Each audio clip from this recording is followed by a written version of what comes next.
you know what I'm saying? Like, I have to be able to be there. I can't let mama fall. Right. Because if mama fall, I fall.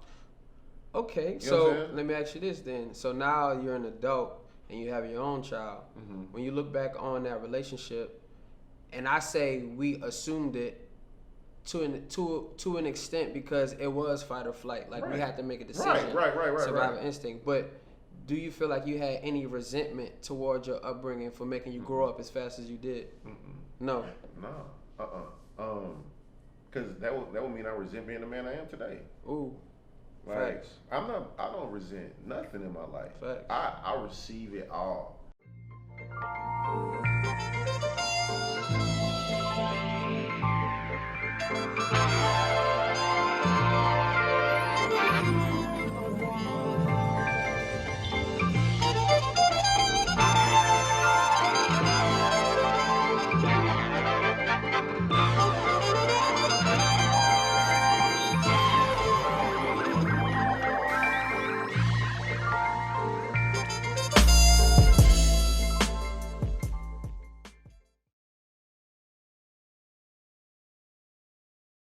How you feeling, G? Feeling good, brother. Feeling good, man. Feeling good. Mental check, for real. Nah, how you seriously, feeling? I'm feeling good right now. It's been a good day.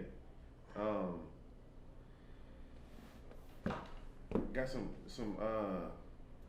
Palo Santo, burn some Palo Santo, set some intentions, move forward.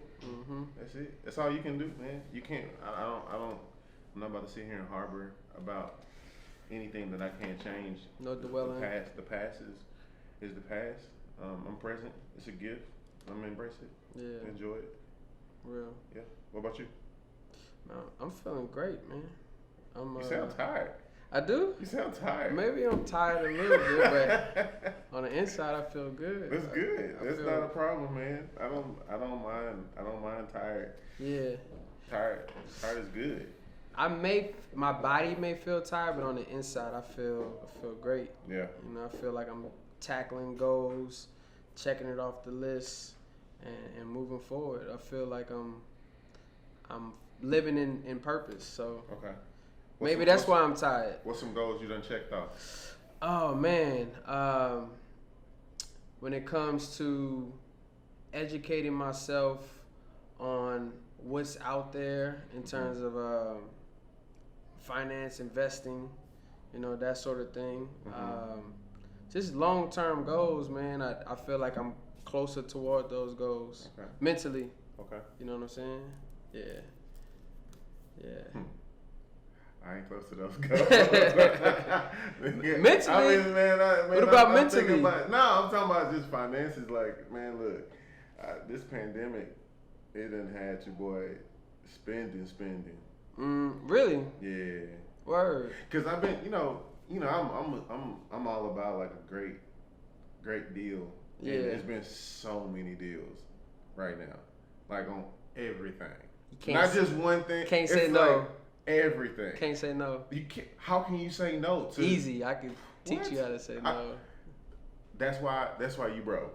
That's why you broke. Cause saying no is not a problem, but saying no to a deal on something that I really want is hard. I take that back. You know, if you buying something like, let's say it's a piece or something, and it has some type of appreciation, right? Like it, or maybe you got it at a steal, and maybe you could flip it later on. Then I'm okay with that. That's the thing, though. I don't flip.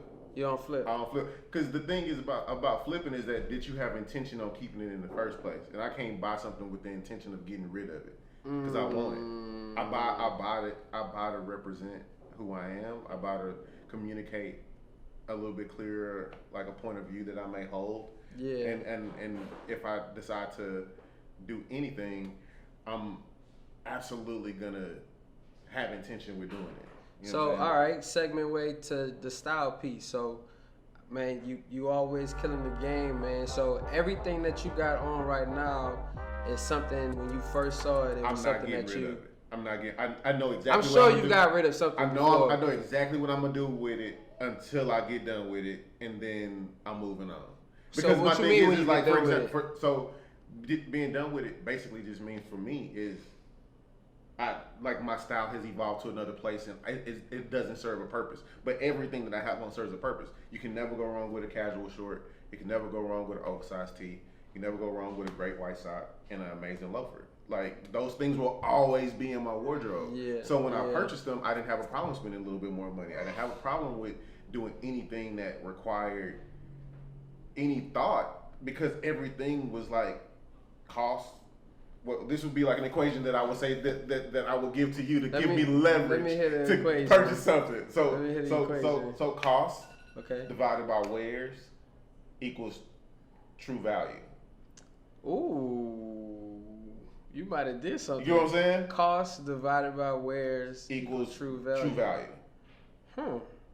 Because to explain me, that. me, that makes it to where if something's $1,000, but I'm gonna get 1,500 wares out of it, then how much does it really cost? And then what's the value of it? Because if the value is better 2 years from now because of the age, the wear, the character that's been into, like, that to me is everything when it comes to communicating style and to having something that is of essence to communicate, like, visually, like what you are putting together. Right. You know what I'm saying, like, for example, like a Chicago Bulls three-peat like cap, they don't get like that's gonna stay there because that's history. And it's like, but now as history is made relevant again through what you're wearing, and this may not be, like, you may not even have to be a hooper, but like everybody know about the '90s Bulls, right? You know what I'm saying? So like for me, it's like style means, you know, everything. But like that's even why, you know, for me, like having a little one, you know what I'm saying? Like I'm teaching her the same thing as, babe, like if you want to get something that you enjoy. So she's like, right now she's in rainbows and like unicorns and, you know, all. But I'm sure with the kids you would be a little bit more cost conscious because, well, this is my point. My point is they get older and they grow so fast. I know, but that's still so how do you do that? Conscious. How you do that then? Because I'm not about to be that parent that got on Gucci and my daughter got on Target. No doubt. Nah. But that's why I'm not. That's why I'm not price conscious, because I'm not gonna sit here and shortchange my daughter when I'm not shortchanging myself. That would look like a lack of integrity in myself. You know what I'm saying? Yeah. So like, but I think I understand what you're saying. So like, what I would say is like, how would you, like, if you were my financial advisor, like, how would you make sure that I do that within reason? When it comes to yourself, or when it comes to little mama? Just being fiscally responsible. Man, I think it depends on your long-term goals. Like, I believe in always, you know, when we had kids, we decided, well, I think that we both decided that we wanted to make sure that they had a better life than we did. And I think, fortunately and unfortunately, that has a lot to do with the way that we spend our money now and the way that we make our money now. See, I think there's a part of me that doesn't care about making her have a better life than I had, but rather, can I enable the life that she wants to have? You know what I'm saying? And I think that if I can enable the life that she wants to have, how does she know what type of life she wants to have? She's a smart girl. She's a smart girl. She knows what she wants to wear. She knows what she wants to eat. She knows where she wants to go. She knows if she wants to go play. She knows if she wants to go to sleep. She knows what she wants. I just have to foster an environment for her to be able to be a free thinker and process the information, because if I start thinking for her, then I'm taking away her ability to have her own individual power for what she wants to do with her life. Now, granted, she's 3 years old, but I'm curating options for her to exist in. Right. So you have boundaries. For sure. There has to be boundaries within that. It can't just be free reign, because she can't eat cookies all day. Right. You know what I'm saying? Like, but it's within reason. But you know what I'm saying? But like financially, like, I do want to be better. So like, I do want to make sure that I'm not like being out here, you know, just spending money out willy-nilly. But I do want to enjoy the money that I make. I'm not trying to have every penny be saved for the next day. For sure. I think people, when it comes to cost savings versus having money to work for you for later on, there's a difference, right? So it doesn't necessarily mean penny pinching all the time. It means your next purchase should be an asset, something that you can make money off later on, or something you invest into, or something you believe in, right? And that's not only like material things. You know, you could invest in your child's future, something extracurricular. Maybe she saw a chess movie or something, she was interested in chess. So now you find out, you know, there's a chess trainer that's charging this amount of money and you gonna invest in your child because she saw interest in it, and you invest in that, and hopefully it'll pay dividends later on. So that's how I equate it. I just look at it like not necessarily penny pitching, but when it comes to, you know, spending money on things that you like, and they're not necessarily needs.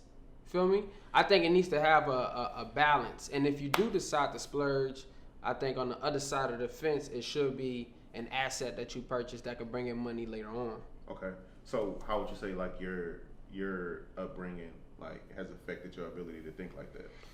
Man, it's been real cyclical. So like I think earlier on, when I was younger, I look back at my upbringing and I really believe like, bro, you can get whatever you want to get. Like if you work for it, you know what I'm saying, and you want this, that, and the third, then you can get that. Because my mom growing up, you know, she sacrificed a lot for me, my brother, and my sister, and I felt like she went above and beyond financially to make things happen for us.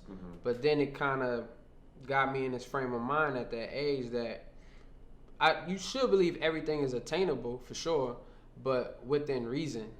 And it wasn't no within reason. You know what I'm saying? Like if my first job, I used to work at this newspaper. It's called Louisiana Weekly back in New Orleans. And I don't know, I was probably making like $13 an hour or something like that. At a young age. Good for it was first straight. Job. Yeah, it was super straight. And I remember every check that I got, I spent the whole check on something. Okay. You know what I'm saying? Okay. But had I had an understanding of what money was and how it works, then I probably would at least save something. You know what I'm saying? And that's the advice I give people. Like, I think you should always pay yourself first before you do anything. Okay. You know what I mean? I respect that. Yeah. No, I respect that. I think that for me it was the opposite. Like I didn't get taught about money. I wasn't taught about money. I was taught through what I saw, because I was from knee high to early teens. I had my parents in the household, but then like when I turned like 13, 14, then my mom and dad split and I went to go stay with my aunt for a little bit, and then mom came out there and all that have you. And so what I noticed was like at that age, I started to get shaped as far as like what my role was, because my role now shifted from being a son and a kid to almost being my mom's second spouse and a leader of a household and a provider that had to contribute to a household. Because mama can't afford them Jordans now. Right. Because we got to do all of these things, and now it's her income, not her and my father's income. So, okay, so money's shrinking. Right, okay? Right. So my capacity is growing. I need more money, your money's shrinking. So that equation don't work. Right. You know what I'm saying? So if I want to eat what I want to eat, I got to have a job. So I had to get a job early, and I provided for mom. So I'm going home with groceries, cooking, so that when she get off work, she got something to eat. Right. I got something to eat. When I go to school, you know what I'm saying? Like, so those things are, so that's my like at the pivotal age. Yeah. For me, upbringing was, I was an adult at that point. Right. I wasn't a kid no more. You know what I'm saying? And so for me, like, I think that's why one of the reasons why I want to preserve my daughter's innocence and her to not have to worry about, like, let me be the best black woman that I can be right. It's like, man, just be M, bro. I don't need you to be nothing but a kid right now. Yeah. Like, I don't need you to worry about what life can bring your way.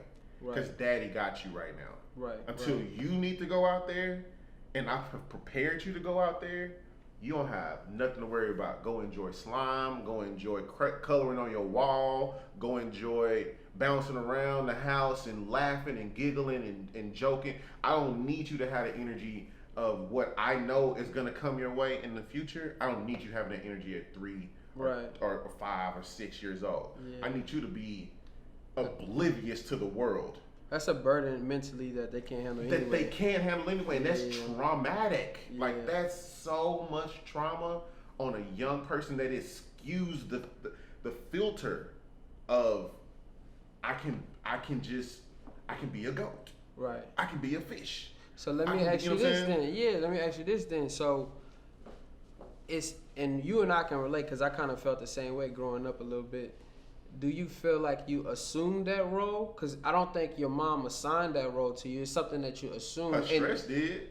Right. Okay. You know what I'm saying? Okay. Like, I'm not. We ain't no slouches. Like, you know what I'm saying? Let's get this. Like, just keeping it a buck, bro. Like, when I saw my mom soul cry when I knew that she was about to break up with my father, I knew at that point protection. Everything changed. Everything like whatever that is that's in you that makes you click on as a man, clicked on.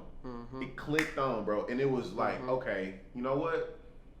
Whatever he did to her, I gotta protect her now. Right. Big brother to big sister is there. You know what I'm saying? Like all of the click, like how you go up at Six Flags, you go up the roller coaster, and you hear those clicks before you about to have fun. Stuff was just click. Oh, all right, bet. So I know what I got to do now. Yeah. I can't be out here playing. Fight or flight. Yep. Kicked in. Yep. So now I'm like, okay, it's in you. So it's in everybody. It's just a matter of when it clicks. That's true. You know what I'm saying? That's true. So for me, it's like when you say that, it's like, yeah, like maybe she didn't say, hey, Elzie, I need you to do this. But if she had to say that, then I'm not doing what I need to be doing. Right. I'm not, you know what I'm saying? Like, I have to be able to be there. I can't let mama fall. Right. Because if mama fall, I fall. Okay, so let me ask you this then. So now you're an adult and you have your own child. When you look back on that relationship, and I say we assumed it to an extent because it was fight or flight. Like we had to make a decision. Right. Survival instinct. But do you feel like you had any resentment towards your upbringing for making you grow up as fast as you did? No. Because that would mean I resent being the man I am today. Ooh. Like, I don't resent nothing in my life. Facts. I receive it all. I could have made some better decisions. I could have been not so needy and wanty at times too. Because then that would mean that I would have to understand that the things that I wanted at that point in time were irrelevant to what the quality of life or the things that I aspired to have at that time. Like it makes that null. And I don't want to make that null because at that time it meant something to me to have that pair of J's or to have those Converse weapons or to have those Reebok pumps, even though they were reissuing them and they were just coming out again. I wanted that because that was a part of my ethos as a kid. Was I'm a hooper. I got the best sneakers. I'm the best dressed in the school, and everybody know it. So I can't have nobody questioning that because that's who I am. Right. You know what I'm saying? I think the other thing is like people that know more about my story, they would always ask me like, how could you not be like angry? How did you grow up so happy? And I'm like, well, I have a reason to be mad. People are people. Right. I can't expect my parents to not be people too. So that's why I have that ethos when I parent my child. Right. My daughter, I'm a person and a parent to her. I'm not just her parent. I don't just tell her. I'm not a parental figure. I'm not a guidance only for her. She needs to be able to. That's why the relationship between a mother and a father, the relationship of significant others is so important, and why it should come first before the dad, daughter, the child, parent relationship. Because she sees that before anything. She sees that before she sees you and her. Right. You know what I'm saying? Right. So if as a parent, she doesn't see good relationships happening with you, then she's gonna mimic that energy Regardless in her of what peer you group. tell her. Regardless. Yeah. Because she's watching you. And she's watching you and how you interact with others. So if that's the case, then what do we do? As parents, I can't project my childhood traumas to protect her and to shield her from any and everything that could happen similarly. Because I will be saying that those things didn't shape me to be the person that I am. Right. You know what I'm saying? Yeah. You grew up, you had a job. You went out and got a job. What made you go out and get a job? You could, if we, like, we don't have to have a job as a kid, because that's what our parents' role is to, you know, provide a life, a safe place for us to exist. Your job should be school, right? Your job should be, you know what I'm saying, like making sure that you're taking care of the children around the house to make her job. Yeah. You know what I'm saying? Figuring out who you want to be in life. Not going out working 8 hours a day, making some money to, like you said, to spend it all. You know what I'm saying? So or help the family. Or to help the family. Hey, look, I got to pay the light bill. I got to pay. So you got to, look, if you're going to live in this house, you got to contribute. Right. Was that the energy of your mom, or was like you was watching something or you saw something and you was like, look, if I want something, I got to go get it? Yeah. I think it's a mix, like kind of similar to your situation. My pops left pretty early, and he and I got a real good relationship now, but he wasn't in the picture early on, and so I kind of similar to you. I saw her kind of sacrifice and struggle a little bit, and it was that instinct that picked up. And, you know, it's late at night. It's 12 o'clock. I can't sleep.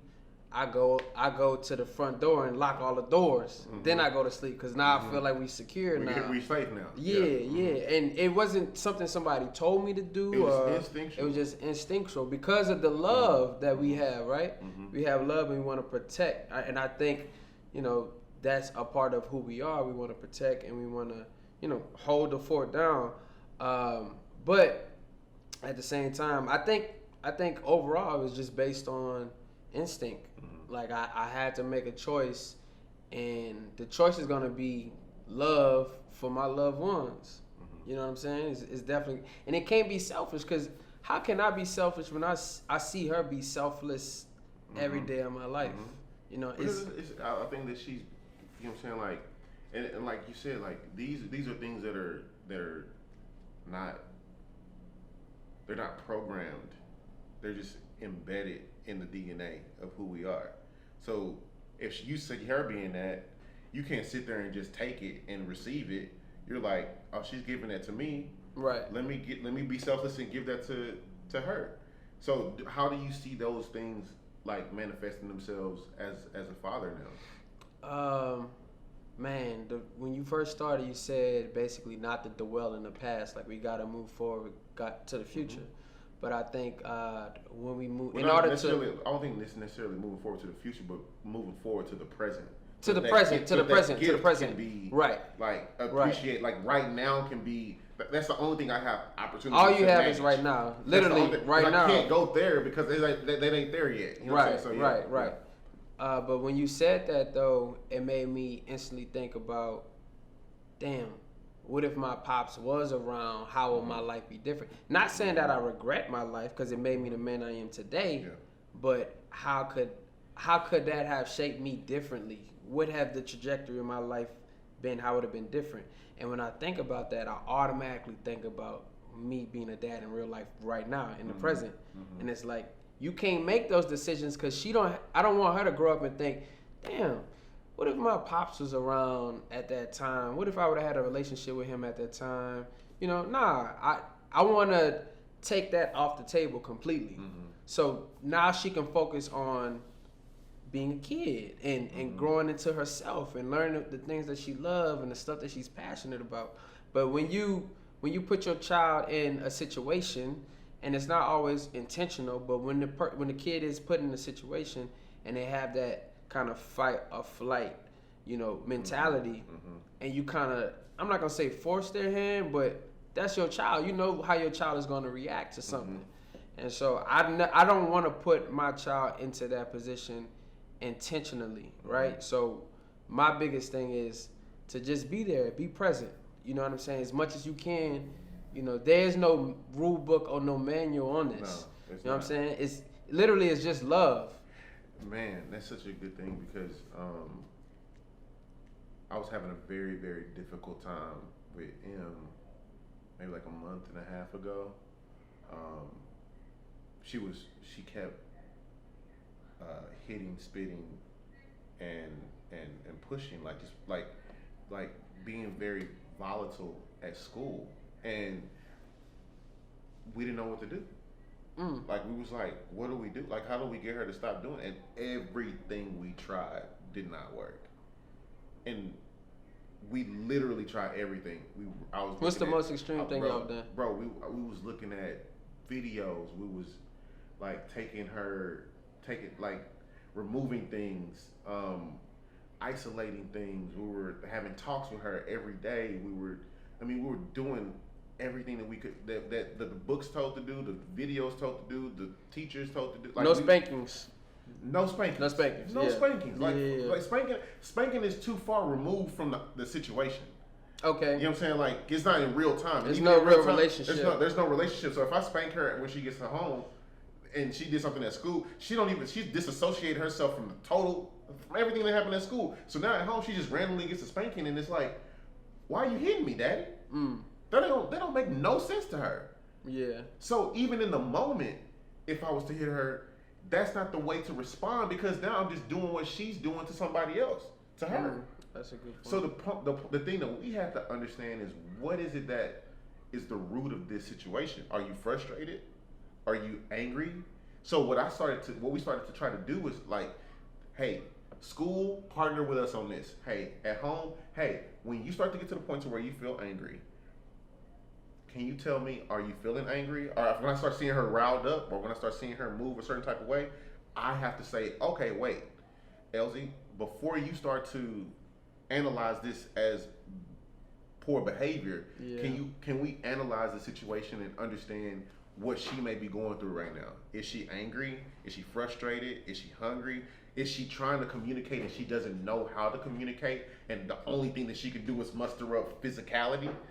You know what I'm saying? Because think about it, as an adult, sometimes you may not know the words to communicate the love that you have for a person. So that's where sex may come into play, or a kiss, or a back rub, or a hug, or a hold, or, you know what I'm saying, an intimate moment. Right. Because you can't verbally express what's going on at the moment.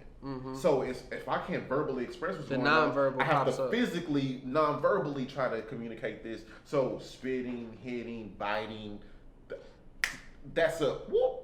That's you know what I'm saying? I love that. Yeah. So now it's just her. That's her. So that's pretty deep. You know what I'm saying? So now we can just try to, okay, like maybe we do this. That's deep. There's a cartoon called Daniel Tiger. And so they say, when you get so mad that you want to roar, take a deep breath and count to 4. So she did that one time. We were laying on the couch. I was doing something. I think I played sleep, and then she said, when you get so mad that you want to, I was like, she did it. I was like, she implemented a tool on her own. Wow. She didn't get coerced into it. She didn't get baited into it. She literally saw me doing whatever I did, and she said, when you get so mad. I was like, yes, baby, you did. Right. You know what I'm saying? And that was a beautiful moment. It's cute, but it was, she's learning how to communicate. She exercised her communication. To herself, though. 100%. To herself. That was self-development. To herself. That was a calibration that she had with herself. And it made me so happy to see that. And as a father, that's the goal for me. Her processing her feelings, her emotions, how she wants to communicate what's going on with her in the moment. For her to be able to do that, bro, that's the main thing for me. You know what I'm saying? So as a father to other fathers, what advice would you give them based on your experiences? Man, like your little human is a human still, right? Like, so my thing to other fathers, to myself, is don't dismiss their level of frustration because they're a child. Because a lot of times I was told as a kid, oh, you'll be all right. You young. You just a kid. That don't matter to you. Or your head can't be hurting and this, da da da. You know what I'm saying? Like all the things that only adults can have happen to them, kids have happened to them too. It may not be at the same degree. Her frustration may not be about bills. Her frustration may be because she want to eat a cookie and you want her to eat vegetables. Mm-hmm. And that's still really frustrating to her. Right. Because she really wants cookies. Mm-hmm. She really wants a piece of cake. She really wants ice cream. But you want her to eat vegetables. That's frustrating. Mm-hmm. Think about how frustrating it is for you to be on a diet.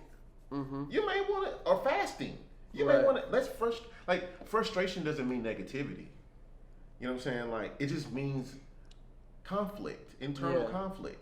It's an emotional reaction. It's irrational. Right, yeah. So the irrationality that we can control or we have maturity over as an adult, realize that's being developed in your child.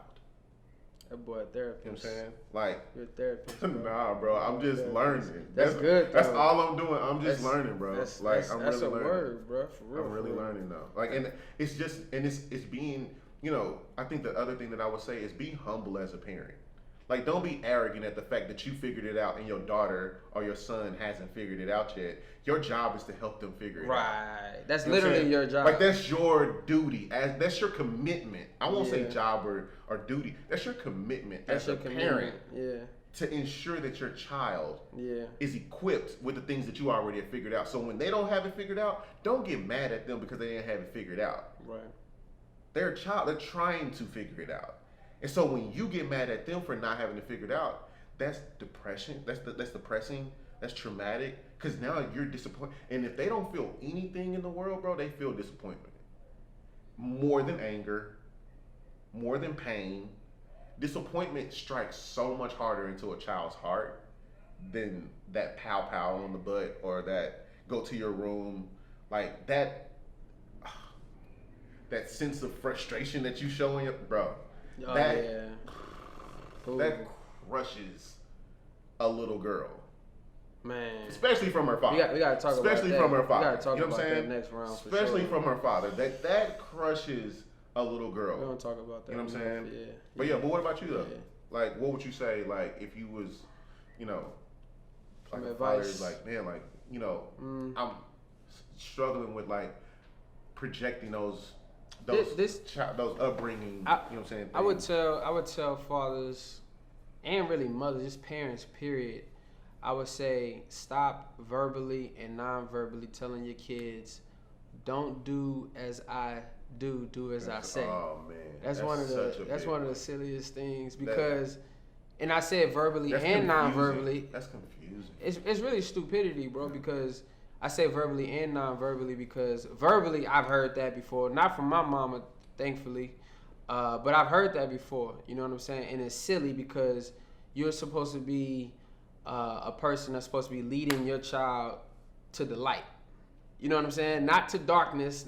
It's like, you know, don't commit to an abusive spouse, but you're physically getting abused, and I can see that. I can see that. Yeah. So you telling me something, but this is what I experience and this is what I feel. Mm-hmm. It's a disconnect. Mm-hmm. And, you know, the responsibility of parenthood is so real, and especially fatherhood. You know, those are opportunities where, you know, if you do as you want them to do and not say what you want them to do, it'll go so much further. If they see a physical representation, a physical manifestation of what you telling them to do, it's different. It's different if you say, baby girl, you need to do well in school because, you know, when you get older, you don't want to be in a situation where you're homeless or you're doing this or you can't pay your light bill or this and that, and you telling them that, but, you know, you misappropriating funds and the lights are cut off, or, you know, your car is broken and you don't have money to pay for the car. Mm-hmm.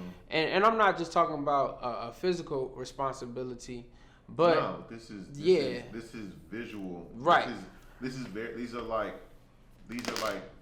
the like I have to so like a good example of that is like if I tell M that she can't eat cookies right now, but I'm eating cookies.